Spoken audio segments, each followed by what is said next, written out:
Everybody, my name is Clyde Lindsey. I am from Pixel Pro Displays, but originally I'm from xLights, and a lot of people that have heard of me and know me through the videos that I did years ago, starting with xLights, and it's truly a pleasure, it's an honor to be here, and I really enjoy coming to these. This is little things like this are what built the community, what started the community, and what have continued to grow with the community as the past, I want to say the past 10 years that I've been doing this, well, 15. So Larry called me up 2 weeks ago, a week and a half ago, and he really wanted somebody to teach something about moving heads. And I was a little hesitant at first, and I'll tell you why. It's exactly the reason why last night whenever I got here, I showed up, it was probably around 5 o'clock, got through that horrible traffic. Who here didn't get held up in the traffic? Because I did. And I get here, I relax a little bit, and he's like, oh, well, why don't you plug it in and test it and make sure it all works? And 2 hours later, it didn't work. And so there's a couple lessons that I got to pick up from this experience, and hopefully I can pass that on to you. But just know that who here has been, let's break it down. Who has been doing a light show at their home for the past, let's say, 5 years plus? Hands up, okay? Okay. If you've only been doing a light show for under 4 years, let's say 2 to 4 years, between 2 and 4 years, hands up. If this is your first year, you've never done a light show, hands up. Okay. So I want you to know that I've been doing this for 15 years, and by show of hands around the room, how many of you have had a flawless season where everything just worked the first time you plugged it in? Hands up. That's a unicorn right there. First year of LOR. It all just worked, and after that it was downhill.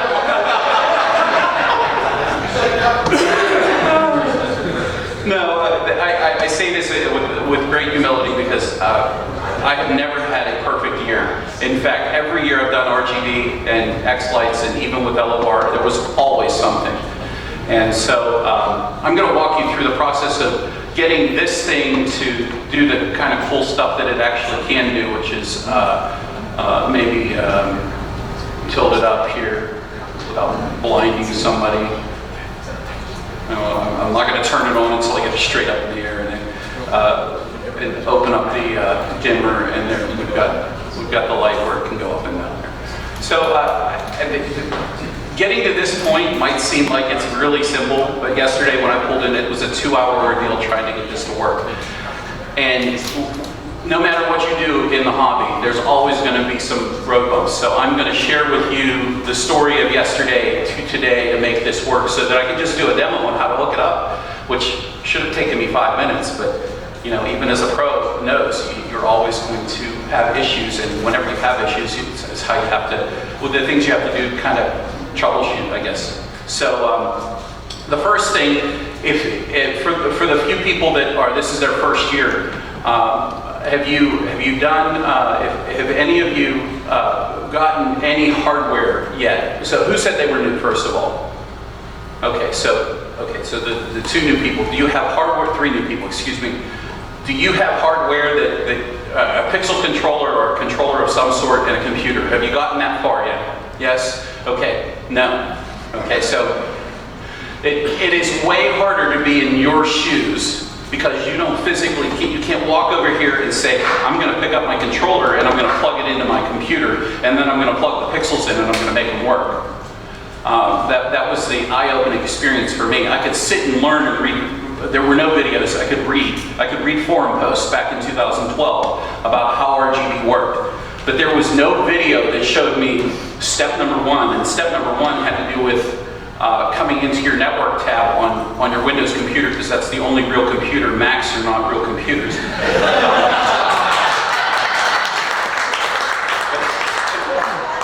And I'm not funny, so don't laugh. In any event, I open up my network dialog, and you have to have an adapter that can connect to, and that's what this little dongle here is on my computer, with this red cable that goes all the way over to that controller there. That's a Falcon F4 V3. have to configure this. And for all of you who have done this for years, no, this is like step number 1 to connect to your computer, your controller. So I have an Ethernet adapter here, and whenever you double click on it, you open it up, you can go into properties, and then you have this thing called, and it's really hard to see, especially since it freaks out on you every once in a while here. You go into the TCP/IP settings. I'm not a network guy. I'm never going to profess to be one. We were at Light Up Ohio, and they had a great speaker who talked about networking way over my head, but it's always so interesting to learn about it. But the basics you need to know is that you have to give your computer an IP address, and you have to give the adapter a location, kind of an address. So if you think of this number that's up here, there's 4 sets of numbers. The first number is like the state you live in, like that's 192. And then the second number is like the town you live in, 168. And then the next number is, let's say, the street you live on, in that town, in that state. And then the last number is your physical house address. So that's how the US mail works, right? This is how networking works. That's the basics of doing networking. So I have to tell my computer, I have to tell this computer, it has an adapter attached to it. And once I give it that IP address, then it's a unique IP address. You can't have 2 addresses that are the same on a computer, or it'll get confused. It'll say, where am I sending this to? It gets really confusing. So you give it an IP address, you give it the subnet mask, which is 255.255.255.0. Once you apply that to your adapter, you should be able to address anything else that is in the same state, the same city, the same town, or the same street.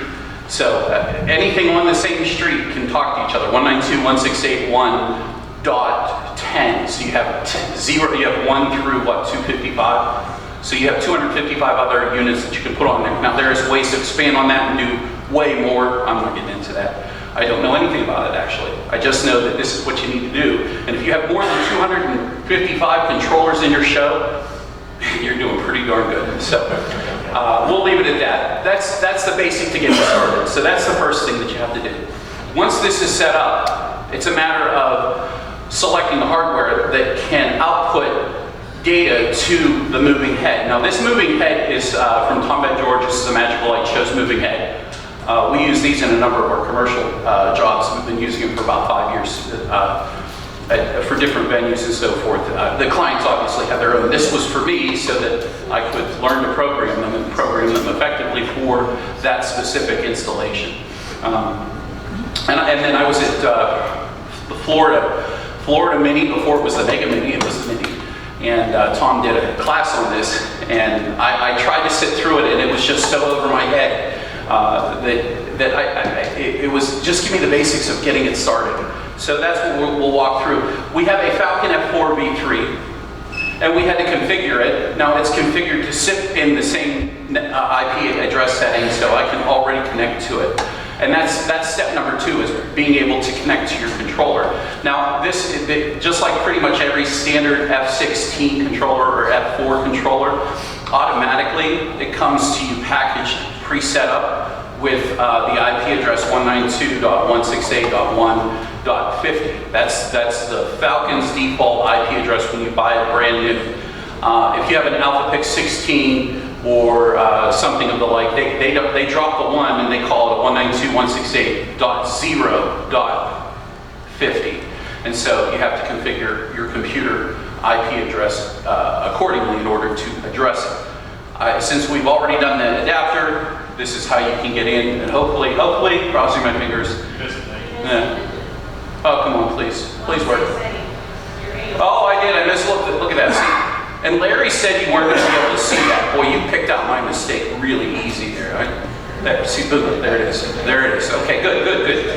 So, in order to set this up, we're going to use the serial port that's on the controller.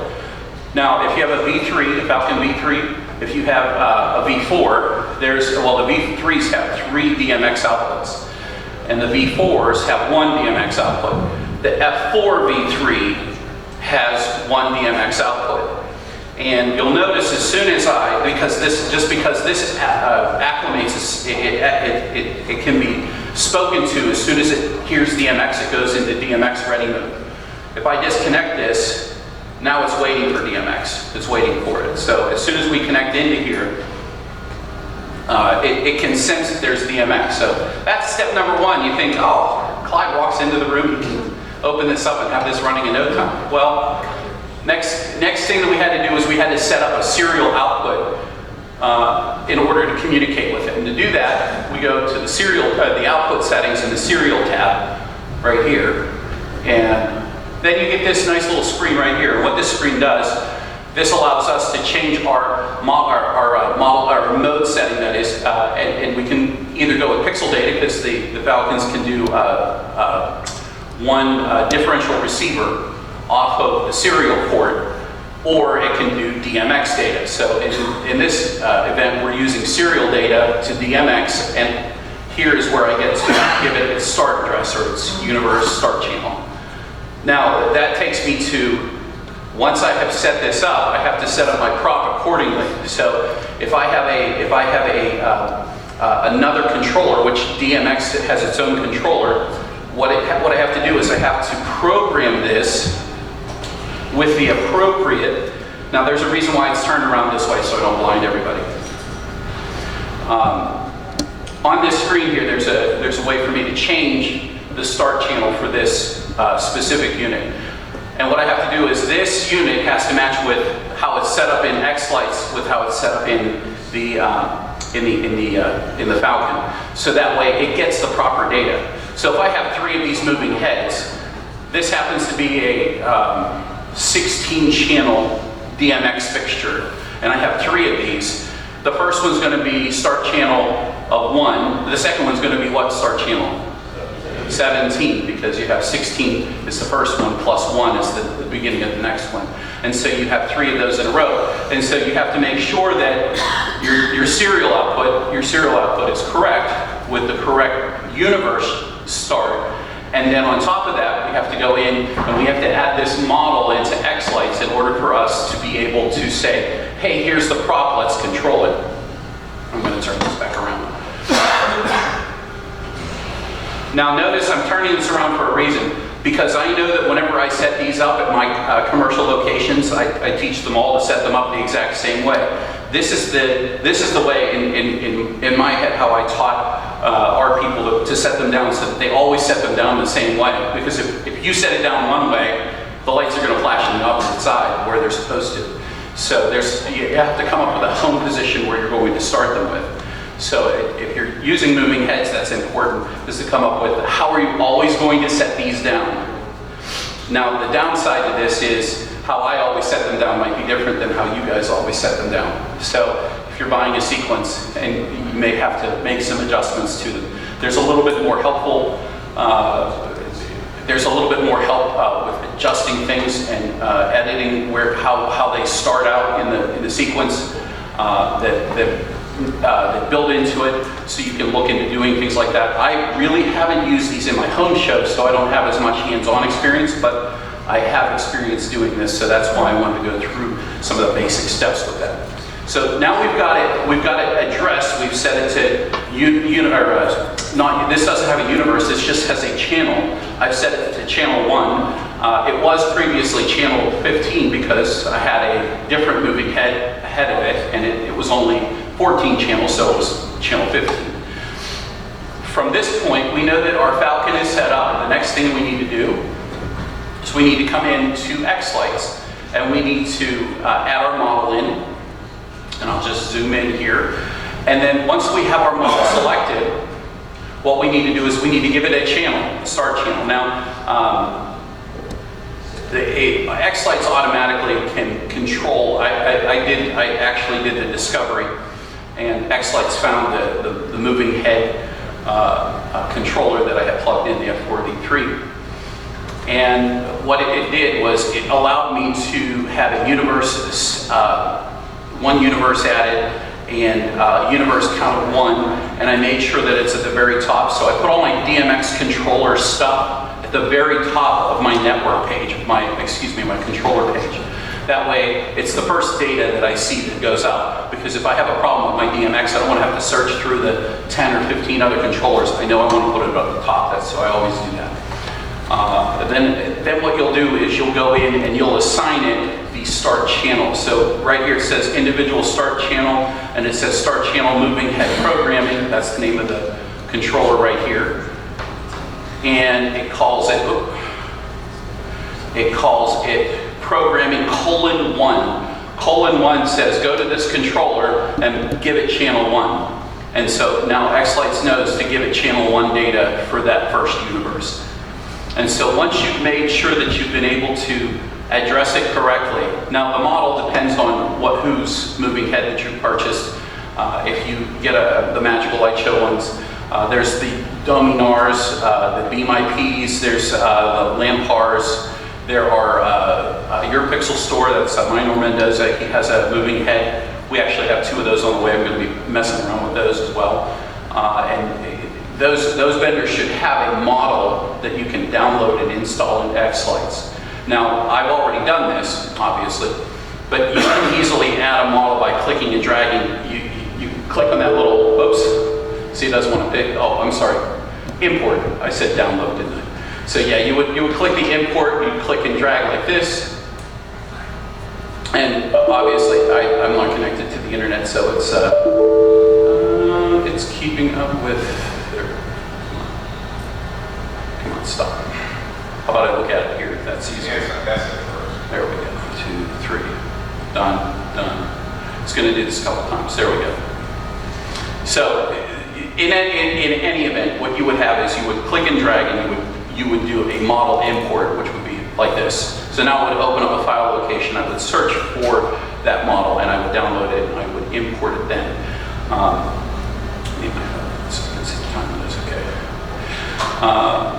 Once you bring the model in, then you can add the programming to the start channel. Now, every once in a while, as I said, there are issues with things that whenever you begin using these models and so forth, or you try to begin outputting to lights, one of the things that can happen is you have bugs. Well, what I found out was after 2 hours of trying to make this work yesterday, the thing that wouldn't work was the only thing it would do was it would turn the light bulb on. So right now, for those of you who might be able to see it, there's a white glow and a bulb glowing in here. And I was able to get it to turn on the bulb, but that's all it would do. It wouldn't move the head, it wouldn't do anything. So what I found out was xLights has a bug in the most recent version, and that bug happens to be that whenever I applied an effect to using the DMX effect, I tried to move the moving head in the layout wasn't moving at all, period. So it was like the model was broken. And I'm like, wait a second, I just used this. I used this, a couple weeks ago. I was testing around with something. And so I reverted, I uninstalled xLights, and I reinstalled xLights to an earlier version. Now this is after 2 hours of troubleshooting and walking away from it. And it's very important to walk away from things. So huge thanks to Joel for suggesting that. He said, Clyde, just walk away from it for a little bit, it'll come to you. And he was right, because sometimes you stare at something for so long, you beat your head against the wall. And sometimes it's just as easy as noticing little things like, wait a minute, it's not doing anything in the preview whenever I'm trying to move it. So I uninstalled and reinstalled xLights, the version .6, which is what I had downloaded on this laptop. I didn't have 7. And all of a sudden, boom, it started working, literally, as soon as I started. As soon as Larry walked back in the door, he says, did you get it running? I said, look, it's working. So, and it only took 10 minutes. So it doesn't take long to set these up to make them work, but it's something that can frustrate you. So whenever you're doing this, take your time. Don't try to rush through it. And if you start seeing some things that aren't working, especially on the xLights screen, that's a big red flag, and say, hey, wait a second, maybe my version of xLights is bad. So it's nothing I did wrong. Everything clearly works. So as far as the setup isn't terrible. It's just a lot more moving parts than just saying I'm connecting a controller. I'm connecting not only a controller, but I'm also connecting up a DMX device that has umpteen little sliders that do many different things, which may or may not transpose over to so-and-so and so-and-so's different versions or models. So that's the basics of getting it hooked up. That was what I wanted to get across to you guys. But now what I want to try to do is I want to show how the programming kind of works within these moving heads. And we use this thing called value curves. Anybody here not know what a value curve is? Okay, so just for the record, a value curve is taking a range, 0 to 10, 0 to 255, if you will. And it's taking that range and saying, I want it to be at this range at the start, I want it to move to this range, then I want it to move to this range, then I want it to move to this range. And I want it to do it from this time period to this time period. And so it moves that range up and then down and then back up again. And by the end of that movement, it gives you that total range over the span of time that you've selected for it to go. And what does this do for us? Well, this allows us to move our head or moving head in either a vertical direction or a horizontal direction, left and right, up and down. So the nice thing about moving heads is they move. The hard thing about moving heads is programming them to move the way you want them to move, and having multiples of them and doing the opposite thing for ones on the opposite side. So you want them mirroring each other. Sometimes you want them to do identical things, so they all go up and they all do this, but then you want them to go forward and down or outward and down, let's say. And so you have to reverse state. Now, math plays a part in this. I don't want to get too much into the detail of the numbers, but the little things that you're going to learn are you need to find out what the range is for your model. What does your physical model do whenever you place it in the home position like I have here? Where does it start and where does it end? So what I'm going to do is I'm going to go in here and let me just leave. I don't want to leave that burning that hot. So one of the things Tom told me, well, come on. There we go. One of the things that Tom told me was don't leave that beam pointed at anything that's flammable for any longer than don't leave it permanently on because it can burn through things. So I've just cut it into like probably 30% of what the brightness is. I didn't realize that, and I have interesting woodwork around the room where I was working my sequencing and stuff, and he said, yeah, don't let it just sit there, you need to keep moving it or turn it off or whatever. Another interesting thing about some moving heads, not all of them, is sometimes you have to turn the bulb on. You have to tell the prop to actually physically turn the bulb on, and to do that, in this case, for the magical light shows. In others it may not be so much of a procession. Sometimes they're LEDs and they just come on and off with the dimmer. But with this lamp slider here, if I turn this to 99, what will happen is, as long as I send out that data, that will eventually shut the light bulb off. But to turn the light bulb on, see how it went off? But to turn the light bulb on, I have to turn it all the way up to 255. And if I give it back to 255, it takes a little longer to turn it on than it does to turn it off. Usually it's 7 seconds to get it turned off, and then it was like 50 seconds to turn it back on.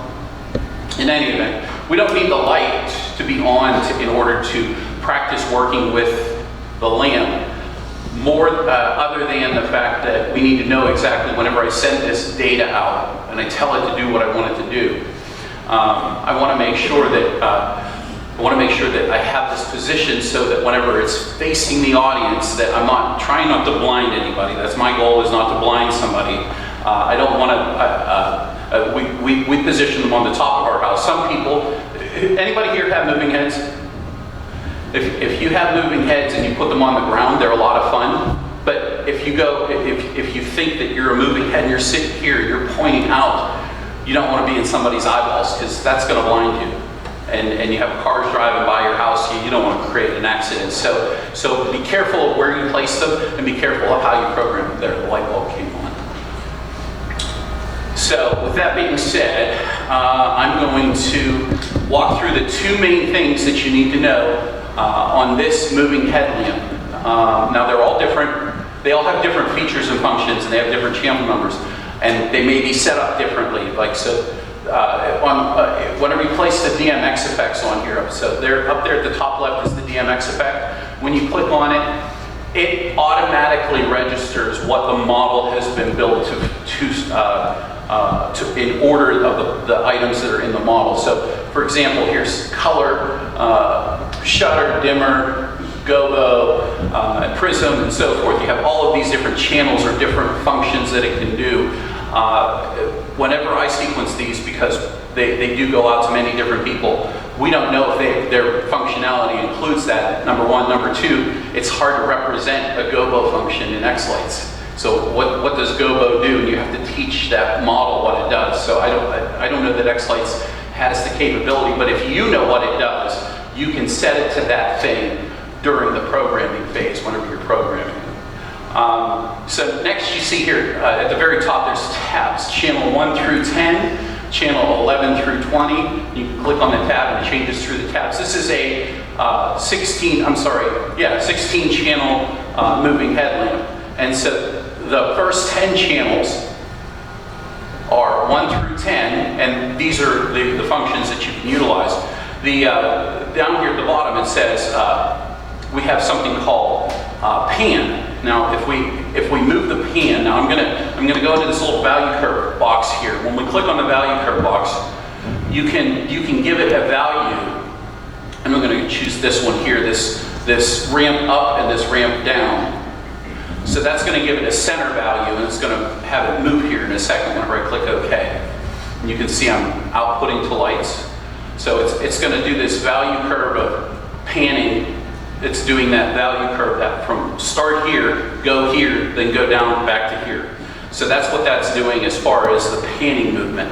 And now what you're trying to do is you're trying to match this movement or that value and have it travel during a part of the song to go from one area to the next, and then have it, let's say in this case, come back.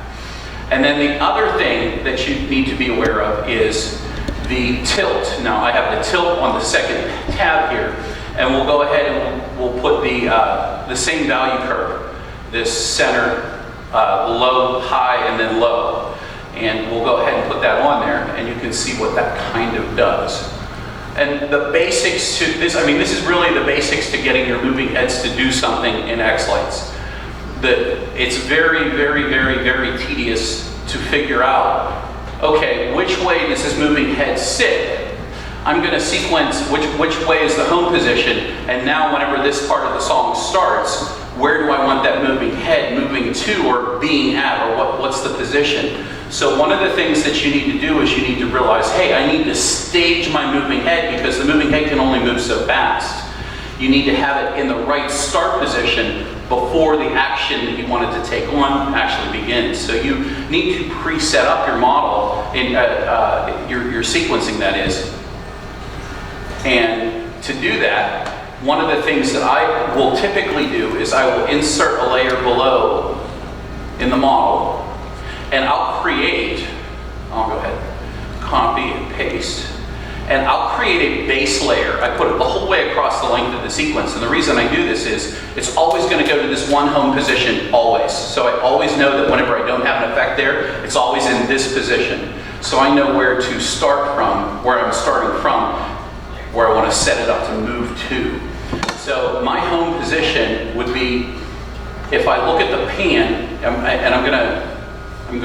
let me see if I can do this real easy. Let's see. So here's a ramp up and a ramp down. This is the full range of pan,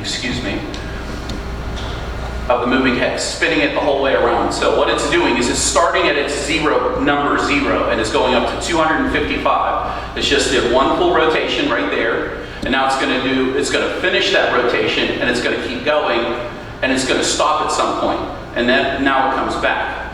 So, it's not going to come back because, let me try this. That'll be a little faster. Okay, so it's going around, it's got one full rotation in, and then it's going to keep going. Now it's going to turn around and come back. So where's that middle piece? Well, if we take this value curve out of here, it goes back to 0. But if I cut that number, what's 250? What's half of 255? 127. So 127 puts me dead center. You see where it's pointing?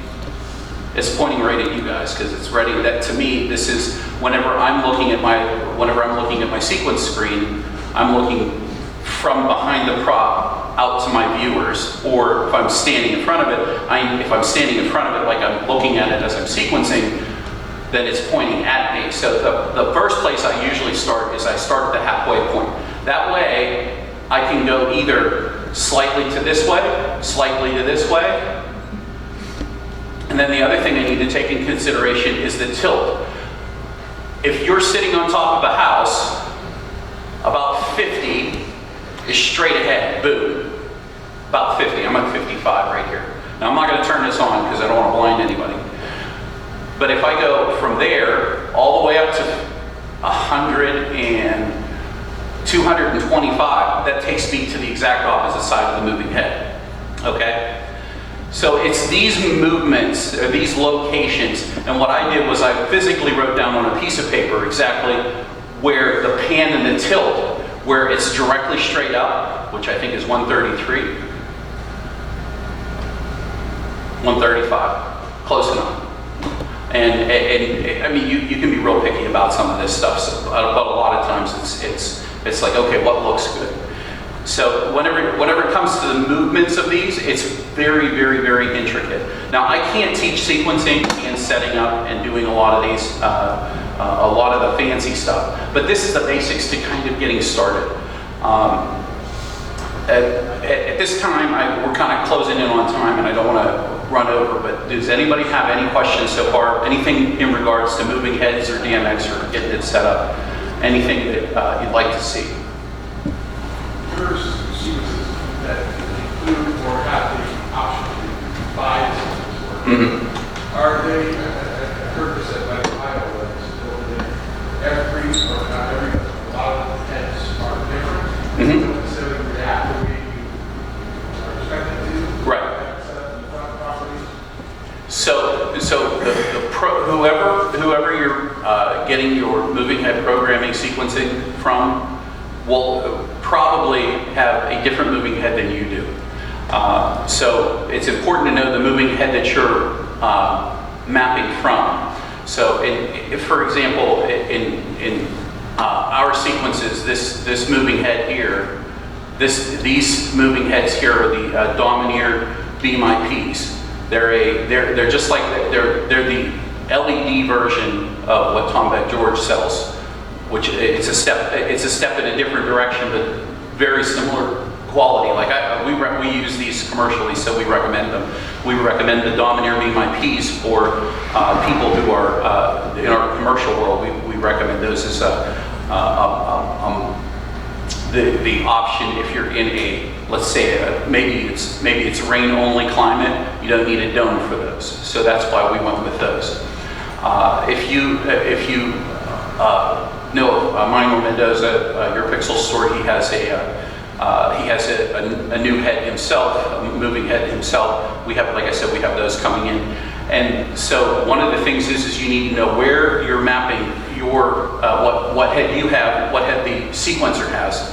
And so you have to build a channel map that takes into consideration, for example, this is the Magical Light Show moving head. You need to be able to map all of these individual channels, channel 1 through 16, and you can create maps for them.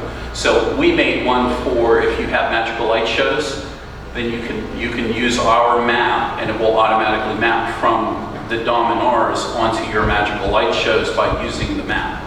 And I did a whole video on how to do that, but that gets a little bit more in-depth to show step by step. But yes, you definitely need to be able to map them from one moving head to another because the channels are set up differently among them. So that's a good question.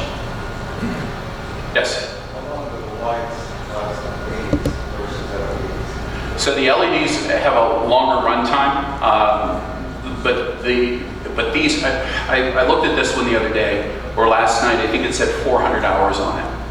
And I have clients who run them continuously for a whole season, and they're on for, I want to say, 5 hours a night. I mean, this is burning on. Even though it's not turned on, the shutter's closed, but the bulb's still on. So it's still burning. And so it counts as, you know, for me being up here, it counts as an hour of runtime. So I really don't know because I've never had one go out. But, and the clients that we've used them for, they've been using them for 4 or 5 years now. So I haven't heard, they're not hard to change the bulb. You just have to order the bulb. It's kind of like a projector. Back in the day, you had a projector bulb, you had to replace it. So, but I mean, 5 or 6 years. One question back. Yeah, go ahead. Yeah, it's pretty expensive, right, to get into this moving head thing. Are there pros and, I mean, what's the shocking point? The price on these is shocking. Is there like limitations on, have people run into problems where like the the FCCA, whatever, says you can't be shooting beams into the sky?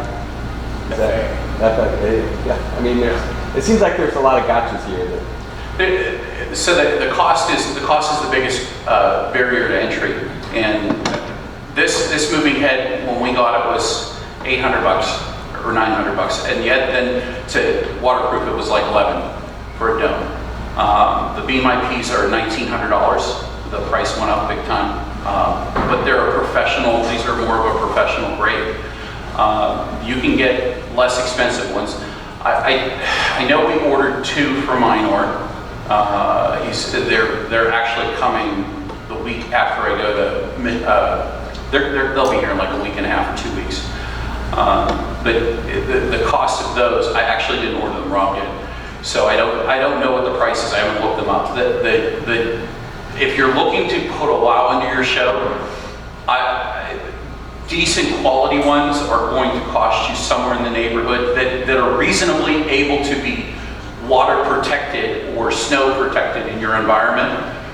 You're looking at probably $600 or $700 at the low end, but a reasonably qualified one by a reliable vendor, let's say. I don't want to say people are unreliable, but I wouldn't go any less than $1,000 a piece, honest to God.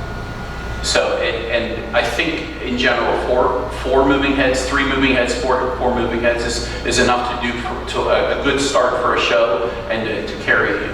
I think that's probably a good kind of starting place. Does that answer your question? Yeah, and I was just wondering, do the neighbors complain? I've never run moving heads in my show. I have across from my house is a high-rise with old people that live there, so probably not a good idea that I run moving heads in this big high-rise building. When you do this, is going to be a longer Q&A period. We're going to come back at lunch time. We'll make sure we talk about it. And unfortunately, one of our drawings is not. Yeah,